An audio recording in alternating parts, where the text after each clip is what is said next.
To get lost, you only have to make one wrong turn. Let me try this one more time.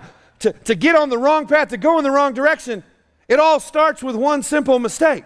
That's why every decision is an important decision. Everybody say every decision. Every decision is an important decision. And what it says at the bottom, and he will make straight your paths. This is an incredible phrase that many people have memorized. It's a favorite verse for some. But literally, that word means to make plain. And the NLT translates it this way. He will show you which path to take. Now, I love this because the wisdom of God comes with the requirement that we put God's wisdom into play. Let me say it one more time. The wisdom of God isn't given to you, and then he says, sit back and watch. God gives wisdom so that you can use it. He will show you the path, make it clear, and then say, get to stepping. This is the wisdom of God.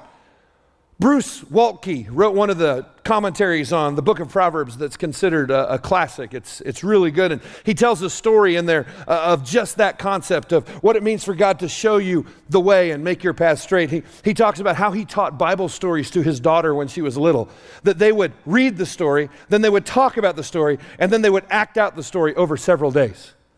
And so it was a neat pattern. He said, and when we talked about David and Goliath, he said, I was Goliath.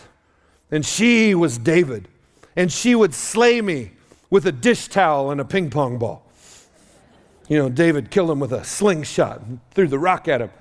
And he says, as we played it out in subsequent days, as soon as I said, are you ready to tell the Bible story? She would run and get the dish towel, and he said, no. And she would swing it and fling it at me and wait for me to die, but I wouldn't do it. She goes, Daddy, why don't you die? He goes, you have to say, I trust in the Lord before you sling the stone. I trust in the Lord. And then she would fling it and he would die. He goes, yay. Then one day, a few days later, she came out and he says, let's practice our story. And she stood up and she just looked at him and went, I trust in the Lord. And Goliath stood there. She goes, Daddy, I said it, die. He goes, but you didn't sling the stone.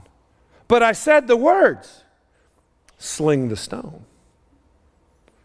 Daddy, I trust in the Lord. And she slung the stone and she brought the giant down. Do you know what the wisdom of God is? It is trusting in the Lord and slinging the stone.